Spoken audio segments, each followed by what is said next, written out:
Hein? Ça tourne plutôt vite le compteur. Bonjour à tous mes abonnés, aux frères, aux sœurs et aux amis. C'est bizarre que ça tourne aussi vite le compteur de YouTube là. D'habitude il tourne. Ouais, enfin, ou c'est moi. Ou c'est moi qui dois être tellement au ralenti que je vois les choses en accéléré. Ouais, ça doit être ça. Ouais. Bon alors du coup, vu que mon propriétaire est mort, on a dû payer le loyer à maître machin truc là, je vais pas dire son nom, au notaire quoi. On a dû donner le loyer au notaire. Voilà. Et il y a une agence qui s'occupe de tout. Bon. Nous, on n'avait pas affaire à l'agence, nous, depuis 40 ans qu'on est là. Enfin bref. C'est ceux d'en bas qui ont tout le temps affaire à l'agence. Enfin bref, il y a peut-être y avoir du changement après, j'en sais rien, mais pour l'instant, je déménage pas. Pour l'instant, c'est comme ça. Pour l'instant, on n'a pas de nouvelles. Hein, on paie le loyer au notaire, qu'il retransmet au fils du propriétaire qui est décédé. Voilà. Voilà comment que ça se passe. Mais pour l'instant, je suis ici. Bon, voilà. Je vous embrasse tous, soyez tous bénis. Voilà, mon rabbi, je t'embrasse fort. Rosaline, Philippe, excuse-moi, Emmanuel Titi. Cœur d'artichaut, voilà. Soyez tous bénis, je vous embrasse. Et puis, voilà, je suis un peu fatigué, excusez-moi, hein, de toute façon. Voilà. Bon, ben, je vais faire une petite lecture. Voilà. Ce soir, c'est voilà, ouais. Je me cherche un peu, ouais, c'est pas grave. Alors, je suis dans Jacques 2, 3, 4. Je sais pas si j'avais déjà fait, oui, probablement. Je vais prendre le 4, Dieu ou le monde. D'où viennent les luttes et d'où viennent les querelles parmi vous? N'est-ce pas de vos passions qui combattent dans vos membres? Vous convoitez et vous ne possédez pas. Vous êtes meurtrier et envieux et vous ne pouvez pas obtenir. Vous avez des querelles et des luttes et vous ne possédez pas parce que vous ne demandez pas. Vous demandez et vous ne recevez pas parce que vous demandez mal, dans le but de satisfaire vos passions. Adultères que vous êtes, ne savez-vous pas que l'amour du monde est inimitié contre Dieu? Celui donc qui veut être ami du monde sera ennemi de Dieu. Croyez-vous que l'Écriture parle en vain? C'est avec la jalousie que Dieu chérit l'Esprit qu'il a fait habiter en nous. Il accorde au contraire une grâce plus excellente. C'est pourquoi l'Écriture dit: Dieu résiste aux orgueilleux, mais il fait grâce aux humbles. Soumettez-vous donc à Dieu, résistez au diable, et il fuira loin de vous. Approchez-vous de Dieu, et il s'approchera de vous. Nettoyez vos mains, pécheurs, purifiez vos cœurs, hommes irrésolus. Sentez votre misère, soyez dans le deuil, et dans les larmes, que votre rire se change en deuil, et votre joie en tristesse. Humiliez-vous devant le Seigneur, et il vous élèvera. Ne parlez point mal les uns des autres, frères. Celui qui parle mal d'un frère ou qui juge son frère parle mal de la loi et juge la loi. Or, si tu juges la loi, tu n'es pas observateur de la loi, mais tu en es juge. Un seul est législateur et juge. Bah oui, c'est Jésus, le seul juge. C'est celui qui peut sauver et perdre. Mais toi, qui es-tu qui juge le prochain? Avertissement aux trafiquants et aux riches. À vous maintenant qui dites aujourd'hui ou demain, nous irons dans telle ville, nous y passerons une année, nous trafiquerons et nous gagnerons. Vous qui ne savez pas ce qui arrivera demain, car qu'est-ce que votre vie? Vous êtes une vapeur qui paraît pour un peu de temps et qui ensuite disparaît. Vous devriez dire au contraire, si Dieu le veut, nous vivrons et nous ferons ceci ou cela. Mais maintenant, vous vous glorifiez dans vos pensées orgueilleuses. C'est chose mauvaise de se glorifier de la sorte. Celui donc qui sait faire ce qui est bien et qui ne le fait pas commet un péché. À vous maintenant, riches, pleurez et gémissez à cause des malheurs qui viendront sur vous. Vos richesses sont pourries et vos vêtements sont rongés par les teignes. Votre or et votre argent sont rouillés et leur rouille s'élèvera en témoignage contre vous et dévorerait vos chairs. Comme un feu, vous avez amassé des trésors dans les derniers jours. Voici le salaire des ouvriers qui ont moissonné vos champs et dont vous les avez frustrés. Crie et les cris des moissonneurs sont parvenus jusqu'aux oreilles du Seigneur des armées, du Seigneur des armées. Vous avez vécu sur la terre dans les voluptés et dans les délices, vous avez rassasié vos cœurs au jour du carnage, vous avez condamné, vous avez tué le juste qui ne vous a pas résisté. Exhortations diverses. J'ai pas loupé un truc, moi?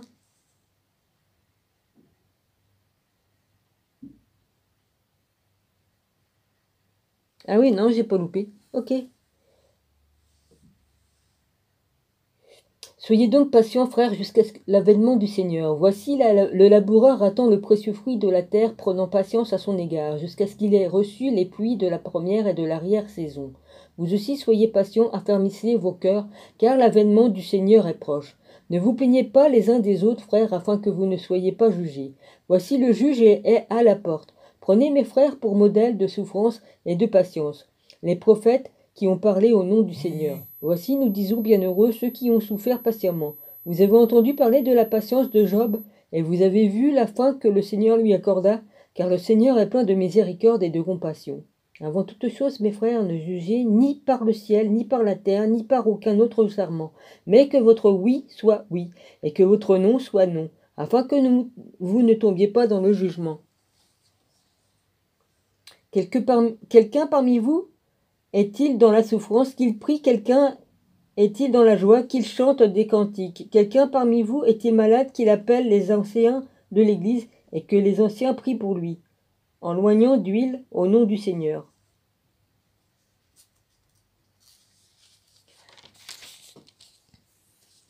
La prière, la foi sauvera le malade et le Seigneur le relèvera. Et s'il a commis des péchés, il lui sera pardonné. Confessez donc vos péchés les uns aux autres et priez les uns pour les autres, afin que vous soyez guéris. La prière agissante du juste a une grande efficacité.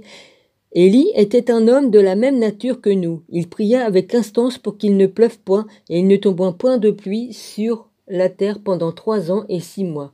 Puis il pria de nouveau, et le ciel donna de la pluie, et la terre produisit son fruit. Mes frères, si quelqu'un parmi vous s'est égaré loin de la vérité, et qu'un autre l'y ramène, qu'il sache que celui qui ramènera un pécheur de la voie où il s'était égaré sauvera une âme de la mort, et couvrira une multitude de péchés.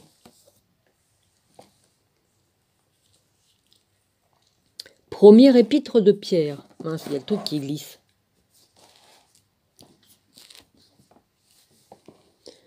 Oh, c'est chiant, ça arrête pas de glisser ce truc. Bon. Adresse et salutations. Pierre, apôtre de Jésus-Christ. À qui? À ceux qui sont étrangers. Pierre, apôtre de Jésus-Christ.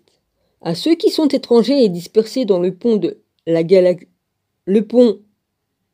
Galactie, le Cappadoce, l'Asie et la Bithynie, et qui sont élus selon la préscience de Dieu le Père, par la sanctification de l'Esprit afin qu'ils deviennent obéissants, et qu'ils participent à l'aspersion du sang de Jésus-Christ, que la grâce et la paix vous soient multipliées. Une espérance vivante. Béni soit Dieu le Père de notre Seigneur Jésus-Christ, qui selon sa grande miséricorde nous a régénérés pour une espérance vivante par la résurrection de Jésus-Christ d'entre les morts, pour un héritage qui ne peut ni se corrompre, ni se souiller, ni se flétrir. Il vous est réservé dans les cieux, à vous qui, par la puissance de Dieu, êtes gardés par la foi, pour le salut prêt à être révélé dans les derniers temps. C'est là ce qui fait votre joie, quoique maintenant, puisqu'il le faut, vous soyez attristés pour un peu de temps, par diverses épreuves, afin que l'épreuve de votre foi, plus précieuse que l'or périssable, qui cependant est éprouvé par le feu, ait pour résultat la louange, la gloire et l'honneur. Lorsque Jésus-Christ apparaîtra, vous l'aimez sans l'avoir vu, vous croyez en lui sans l'avoir encore vu, réjouissant d'une joie merveilleuse et glorieuse, parce que vous obtiendrez le salut de vos âmes, pour le prix de votre foi. Les prophètes qui ont prophétisé touchant la grâce qui vous était réservée ont fait de ce salut l'objet de leur recherche et de leur investigation. Ils voulaient sonder l'époque et les circonstances marquées par l'Esprit du Christ qui était en eux et qui attestait d'avance les souffrances de Christ et la gloire dont elles seraient suivies. Il leur fut révélé que ce n'était pas pour eux-mêmes, mais pour vous qui étiez les dispensateurs de ces choses, que vous ont annoncé maintenant ceux qui vous ont prêchaient l'évangile par le Saint-Esprit, envoyé du ciel, et dans lesquels les anges disaient plonger leur regard. Exhortation à la sainteté. C'est pourquoi saignez les reins de vos entendements, soyez sobres et entendement, ayez une entière espérance dans la grâce qui vous sera apportée lorsque Jésus-Christ apparaîtra. Comme des enfants obéissants, ne vous conformez pas aux convoitises que vous aviez autrefois quand vous étiez dans l'ignorance, mais puisque celui qui vous a appelé est saint, vous aussi soyez saints dans toute votre conduite selon qu'il est écrit. Vous serez saints car je suis saint. Et si vous invoquez comme Père celui qui juge selon l'œuvre de chacun sans favoritisme, conduisez-vous avec crainte pendant le temps de votre séjour sur la terre. Vous savez que ce n'est pas par des choses périssables, par l'argent ou de l'or, que vous avez été rachetés de la vaine manière de vivre que vous aviez hérité de vos pères, mais par le sang précieux de Christ, comme d'un agneau sans défaut et sans tache. Prédestiné avant la fondation du monde, il fut manifesté à la fin des temps à cause de vous.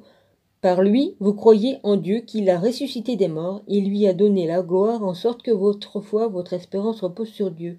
Ayant purifié vos âmes en obéissant à la vérité, pour avoir un amour fraternel sincère, aimez-vous ardemment les uns les autres de tout votre cœur, puisque vous avez été régénérés, non par une semence corruptible, mais par une semence incorruptible, par la parole vivante et permanente de Dieu, car toute chair est comme l'herbe, et toute sa gloire comme la fleur de l'herbe.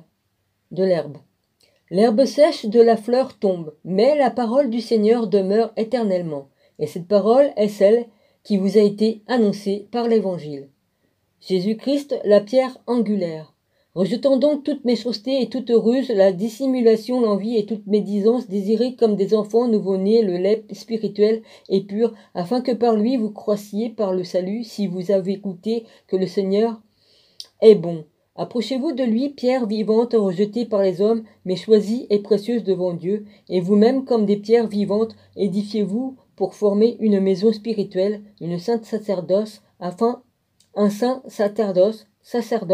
afin d'offrir des victimes spirituelles agréables à Dieu par Jésus-Christ, car il est dit dans l'Écriture, « Voici, je mets en Sion une pierre angulaire, choisie, précieuse, et celui qui croit en elle ne sera point confus. » L'honneur est donc pour vous qui croyez, mais pour les incrédules, la pierre qu'ont rejeté ceux qui bâtissaient est devenue la principale de l'angle, et une pierre d'échappement, et un rocher de scandale. Et ils s'y heurtent pour n'avoir pas cru à la parole, et c'est à cela qu'ils sont destinés. Vous, au contraire, vous êtes une race élue, un sacerdoce royal, une nation sainte, un peuple acquis, afin que vous annonciez les vertus de celui qui vous a appelé des ténèbres à son admirable lumière. Vous qui autrefois n'étiez pas un peuple et qui maintenant êtes le peuple de Dieu, vous qui n'aviez pas obtenu miséricorde et qui maintenant avez obtenu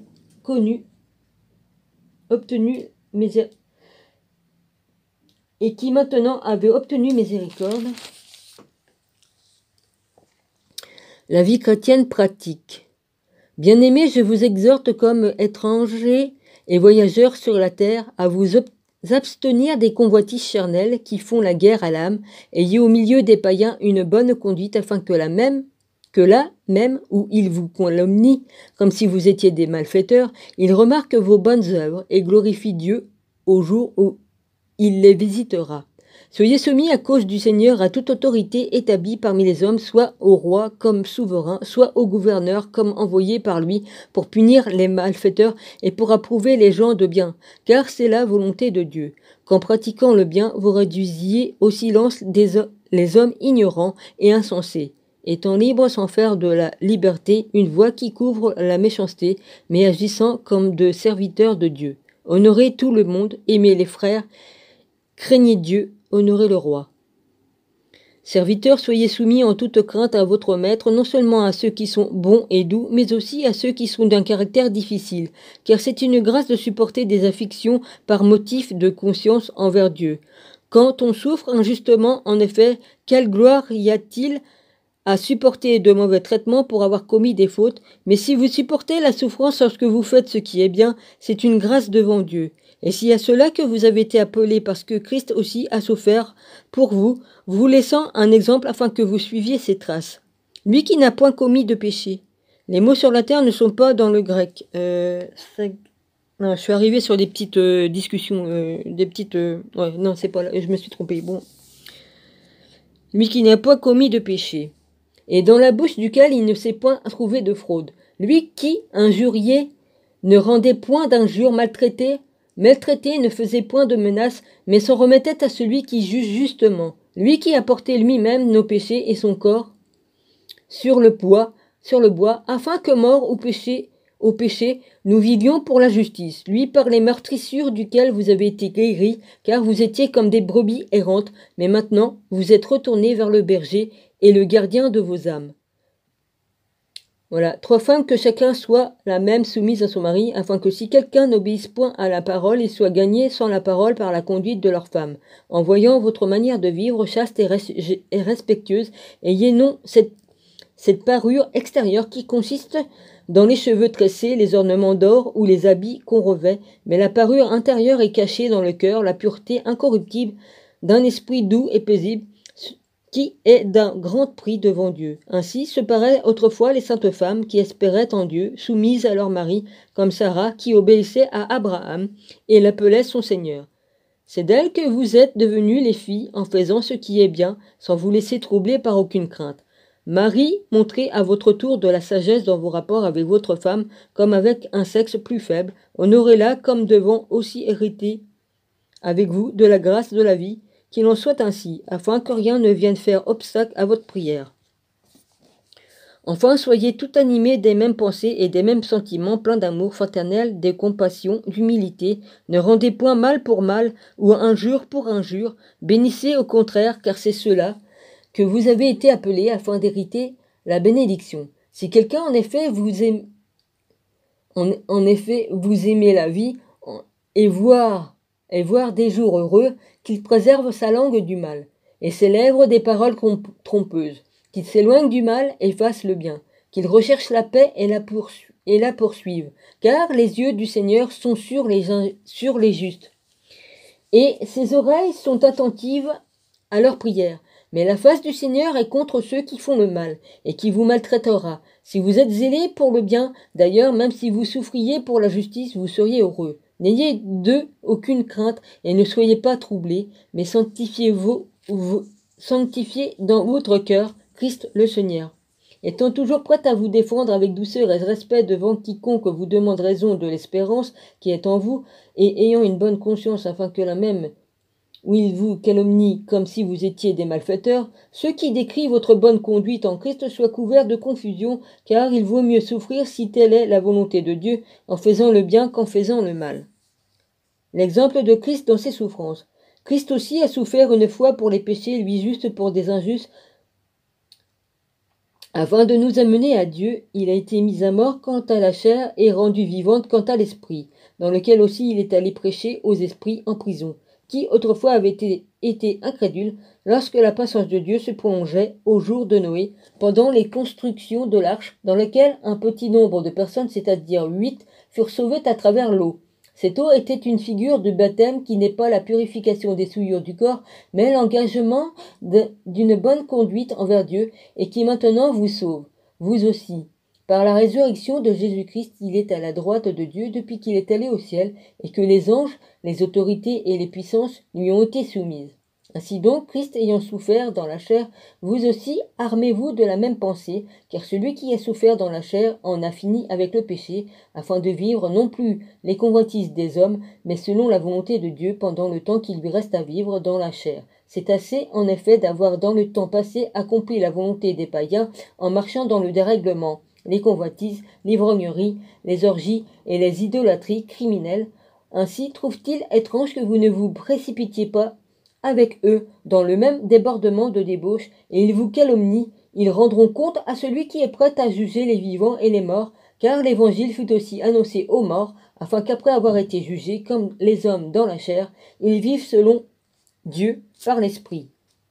La fin de toute chose est proche, soyez donc sages et sobres, vous vaquez à la prière. Avant tout, ayez les uns pour les autres un ardent amour, car l'amour couvre une multitude de péchés. Exercez l'hospitalité les uns envers les autres sans murmure, comme de bons dispensateurs de diverses grâces de Dieu, que chacun de vous mette au service des autres le don qu'il a reçu. Si quelqu'un parle, que ce soit comme annonçant les oracles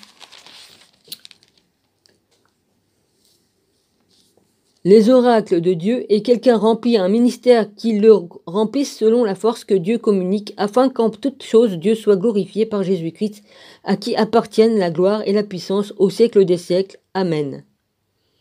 Voilà, je vais m'arrêter ici. 1 Pierre 4, 5. Je suis arrivé dans le... j'ai pas fini le 4, mais je finirai plus tard, parce que là, je sais pas si la vidéo va passer. Je suis arrivé à 20-39, alors voilà. Je vous embrasse tous, soyez tous bénis, et puis à la prochaine. Voilà. Mon rabbi, je t'embrasse fort. Emmanuel Titi aussi. Soyez bénis tous. Cœur d'artichaut.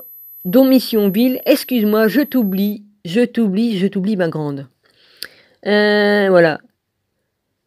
Rosaline aussi. Philippe, et puis voilà, tous les autres, voilà. Excusez-moi. Voilà. Merci à vous tous, et merci à tous mes abonnés, voilà.